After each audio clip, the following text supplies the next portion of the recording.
and welcome to the Excellence Foresight Podcast. Today is about how to design your culture of excellence.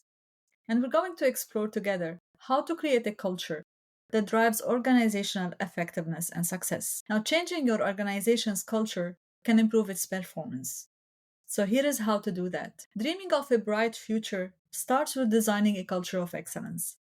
Many companies and CEOs are interested in this topic because it's a powerful way to achieve breakthrough organizational effectiveness. A culture of excellence is, by definition, extraordinary. Creating such a culture requires three key steps. First, a strong vision of what's possible. Second, a plan to set that vision in motion. And third, practices to sustain it continuously once it's established. While we can measure and define culture at any point, it's dynamic and evolves over time. This evolving nature means culture can be designed.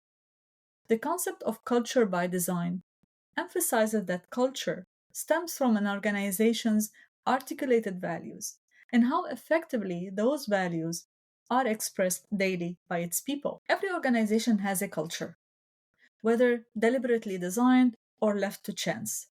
We can choose to shape our culture or let it develop on its own. Now, today's podcast is divided into four parts, answering these four questions. Why shaping a culture of excellence to start with? What does a culture of excellence look like?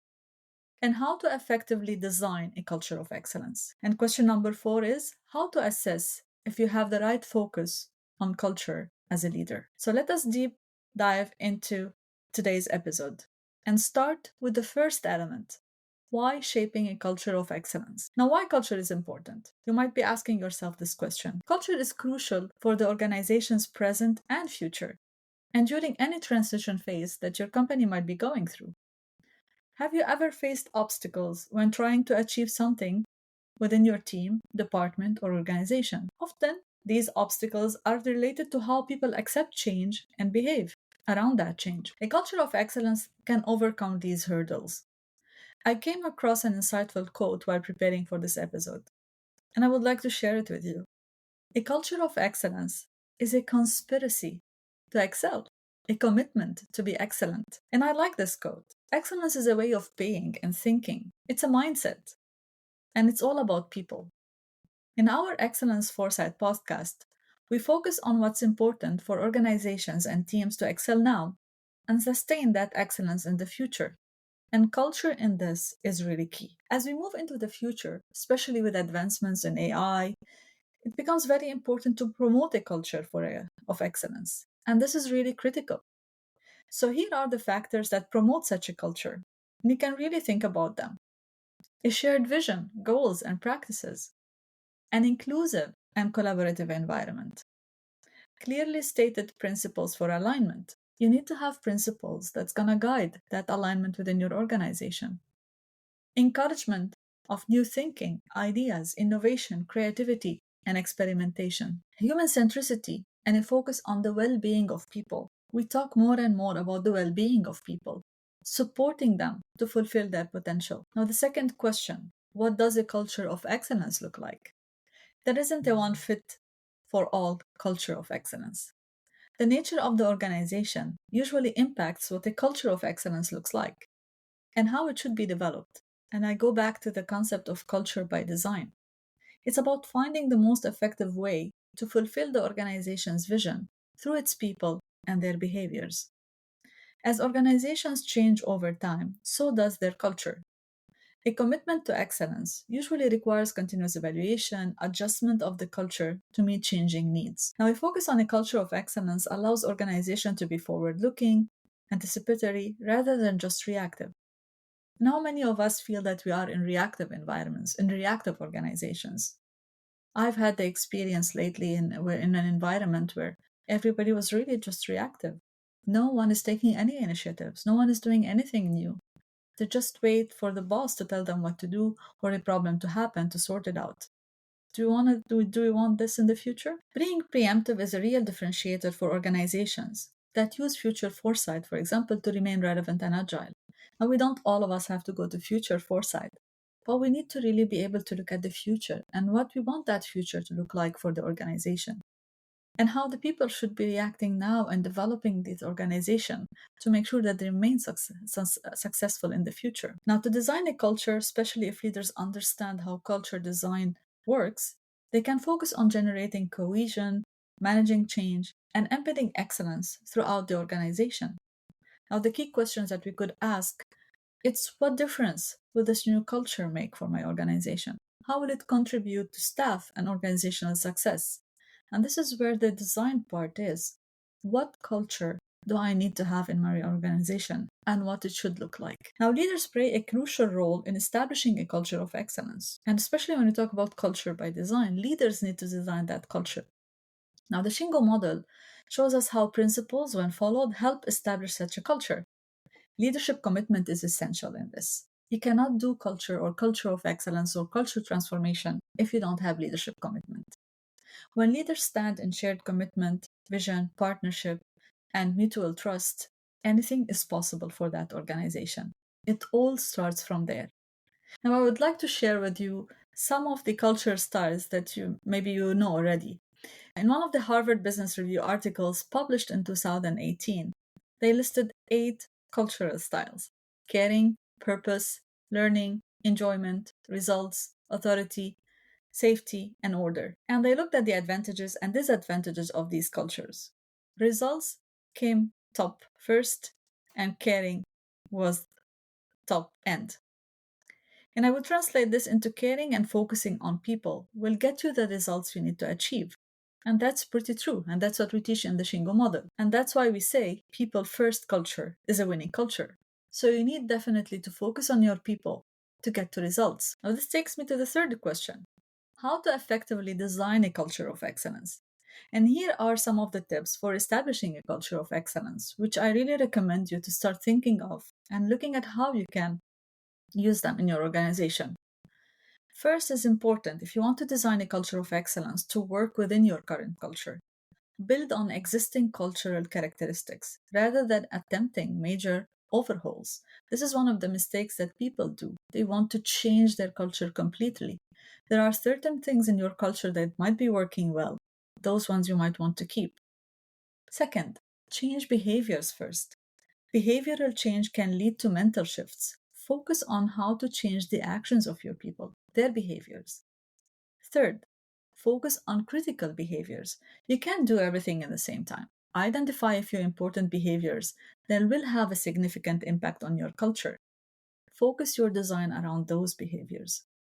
Number 4, leverage informal networks and leaders.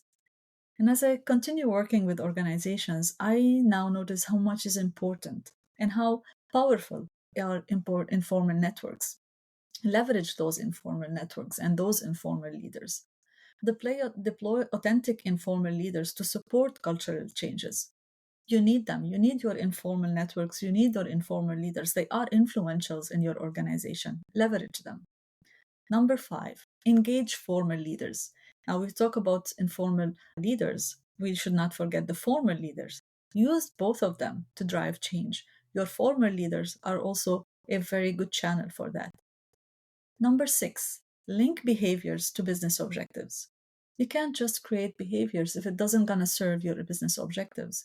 Ensure that behaviors align with your organizational goals. Number 7, show impact quickly. Now, we talk a lot about quick wins. If quick wins are looked at in the real value that they provide, they are important. Use pilots and quick wins to maintain momentum. It doesn't mean you're going to get just results for the moment and just make sure that you're ticking a box. You want to get quick wins to keep that momentum going on. You need to keep people motivated, show them results, give them quick wins for them to see the outcome, the fruit of what they're doing, and that will keep them motivated. Number 8, promote cross-organizational initiatives. A lot of changes happen when we have those cross-functional committees and work and collaborations between departments and business units. They are really very, very powerful. Spread successful ideas and behaviors across departments. Look at initiatives where you can have people work together, collaborate together, and let them drive that change and that transformation. And once that is happening, also promote it across the organization. Institutionalize new behaviors, integrate them into the organization's formal structures. Once you have new behaviors, make sure that they are across your organization. They're made formally. And now we, in the Shingo model, we teach about designing systems that generate that positive behavior that we want to see. And that's how we institutionalize new behaviors. Manage cultural changes over time. That's tip number 10. Continuously evaluate and adjust the culture as needed. It's a dynamic. The cultures are dynamic. The cultures are really. Now, tip number 10. Manage cultural changes over time. Continuously evaluate and adjust the culture as needed. We say design your culture, and the needs will evolve over time. So make sure you adjust your culture accordingly. Now, as a leader, how to assess if you have the right focus on culture. Here's a self assessment exercise that you can go through as a leader to evaluate if you have that right focus on culture. These are simple questions, but very deep ones to look at. How much quality time you spend on thinking about your culture?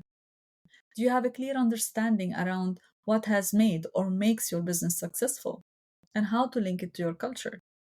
How vibrant is a discussion around culture in your organization? And are you a champion of that discussion, or you're leaving it to the mid-level or supervisory level?